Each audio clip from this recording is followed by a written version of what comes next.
Hey everybody, welcome back to the channel. I'm Dave, this is Under 40 Yards, and welcome back to another episode of the off season here on the channel.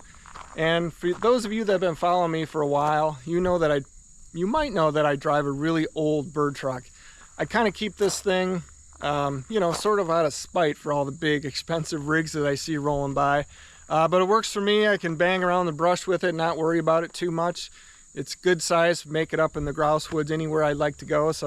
But I thought maybe this year it's probably time to start looking for something new. After 26 years, maybe you can't rely on that thing to get you out of the woods every time anymore. I don't know. I don't really want to be stranded. It would cost me more than it's worth to pull it out of the woods if it did. So I started looking earlier this summer and, went down a few roads, and eventually I flew 1,000 miles to buy this. That's right, to buy your mom's SUV. Your mom might like this car. Maybe my mom would like this car too, I don't know. But here we go, we have another Ford Explorer. Now, this one is a pretty nice one, and I'll tell you the reasons why. But you might be asking yourself, Dave, help me understand, what is your deal with these Ford Explorers? I don't know. I don't know. But let's talk about it anyway. So again, I flew 1,000 miles. I flew from Chicago to Denver to buy this one. And you can see, it's a pretty clean one. Now, what's special about this one? Well, not a lot, really. If you look at it, it looks like something you might go get your groceries with. But, I kind of see it different. This is a 2010. Now, this is the last year that Ford built a mid-size SUV that's body on frame. It has a real transfer case in it with low range and high range and all that stuff, a real four-wheel drive system. The new ones, the new mid-size Explorers, are cars. My wife has one. It's fine, drives like a car, it sits up higher, whatever, but it's a car. There's no frame underneath it. There's no, I should say, complete frame, so it's, for the woods, it's pretty much useless. There's no low range box in it. You can't really put bigger tire. You could, but I don't know, it's kind of stupid. So this was the last year that they produced this one. Now, I had a choice of going maybe with something full size, like a Chevy Tahoe or a Ford Expedition, and I almost did that. There's some good ones out there, but I start thinking about all the places I've been with that old Explorer, and because of its size, I'm able to get way back in the woods. Places that, a full-size rig, it's just too big. You can't fit back there. And, I have buddies that have full-size trucks, and, if you drive in the woods, you might leave 3 pounds of paint behind with a big rig like that. So I kind of like this size. I don't have a bunch of dogs. I got 1 or 2 dogs. Right now I just got 1, probably 1 for a little while. But I could easily fit 2 dogs in here, probably 3.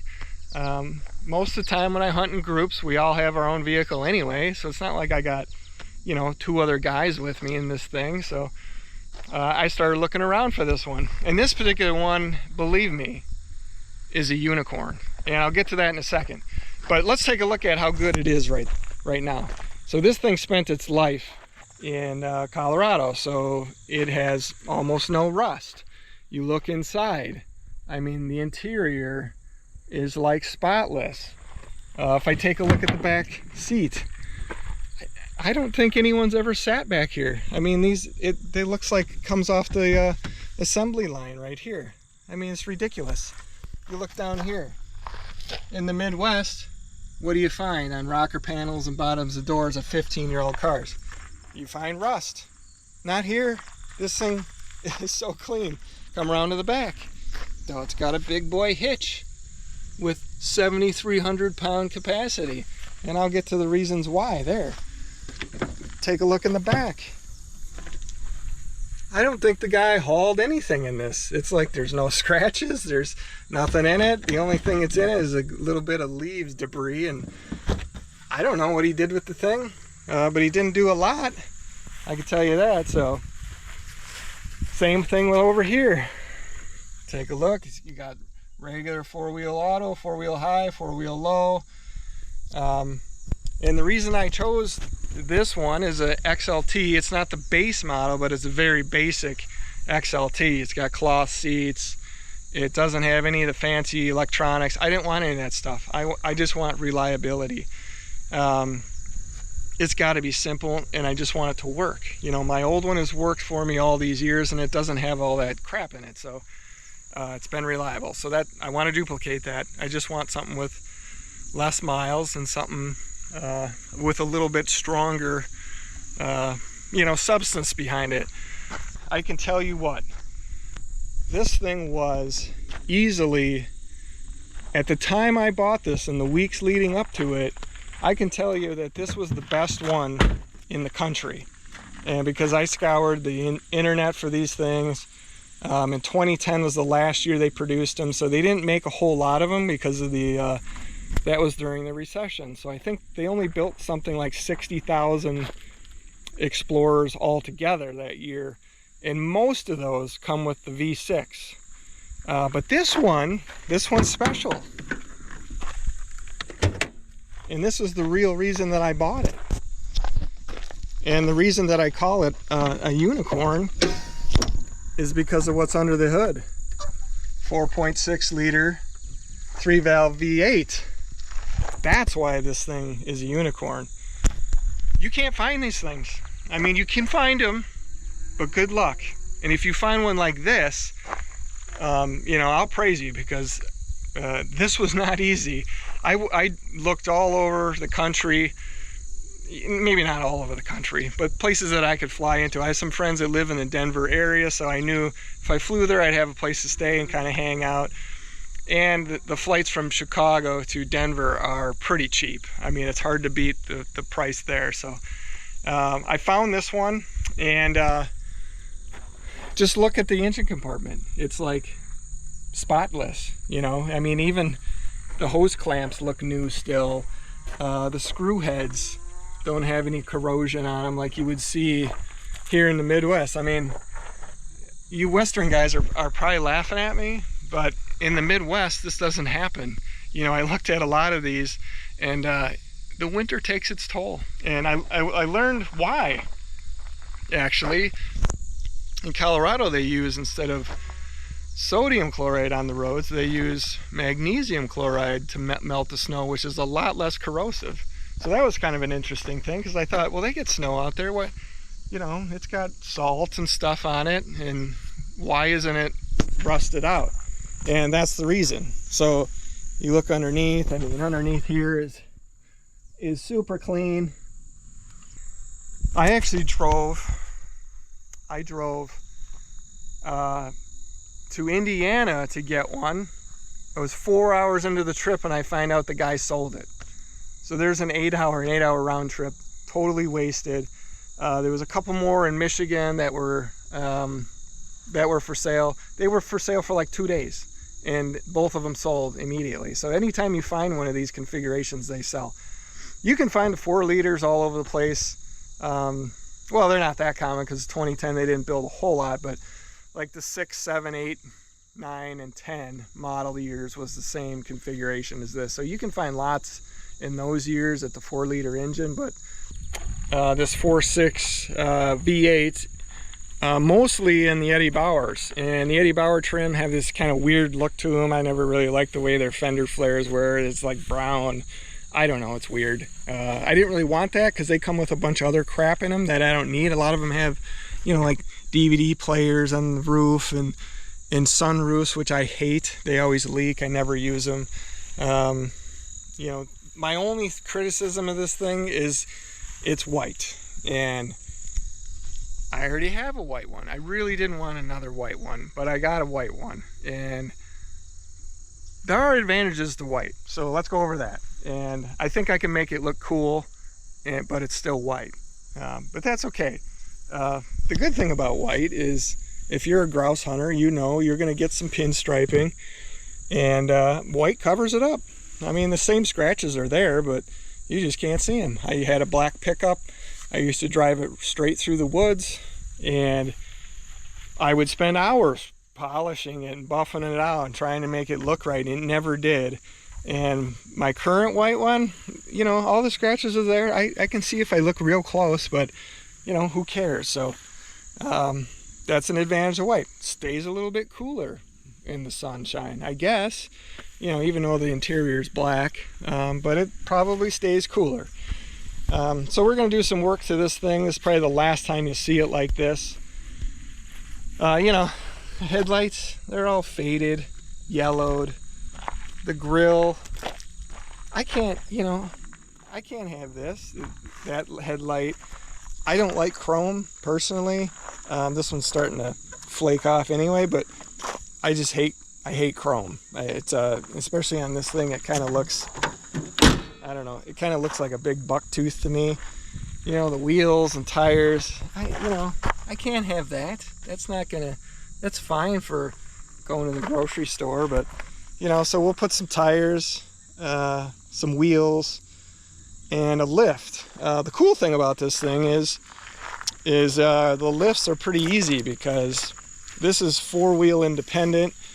So, you know, it's not solid axle like you Jeep guys. If I was a rock crawler, I would say that's the way to go.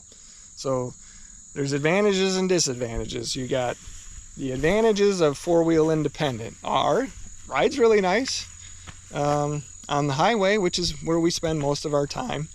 Off-road, it's capable, whatever. You're not going to get the articulation like you would with a solid axle, but one advantage is the lift is super easy because there's not a whole lot you can do, so they make basically a spacer lift that goes on top of the struts and just lifts the entire truck up 2 to 3 inches depending on what you go with. And they're super easy to install. I say that now, probably be a pain in the ass to install, but relatively easy to install. And now you got yourself a lift, you can clear bigger tires. If I was going to go rock crawling, I'd buy a Jeep. I did consider sort of a Jeep, what they call them, the Wrangler Unlimited. Similar size interior. Actually about the same volume interior, except there's a less floor space in the Jeep because, you know, they're higher, so a lot of that volume is in height. Well, I can't really stack anything high, so this has a better use of like flat space, I guess. The Jeeps are taller, so you get that volume. So if you look at the specs, yeah, the volume looks bigger, but back here in a Jeep, not nearly as big. And my current box that I have, my drawer box, will fit in here. In fact, this is larger by like 3 inches wider than my current one. So I'm kind of cheating myself out of a little bit of space, but I think if I do anything, maybe I'll just put a bigger top on it to cover more, but I'll have the same drawers. Everything will go in, the dog kennel. I don't have to redo any of that stuff. If I bought a full-size rig, I would have had to do it. Another thing about a mid-size SUV. Now, full-size SUV, you could do this better, but I do sleep in this thing sometimes. Not very often, it's not the most comfortable, but if I'm somewhere I want to camp overnight, it's down and dirty, works good. I can stretch out from here to that seat, no problem. 6'1". If I had a truck, everybody's got a quad cab truck. Most of them these days are all 5.5 foot beds.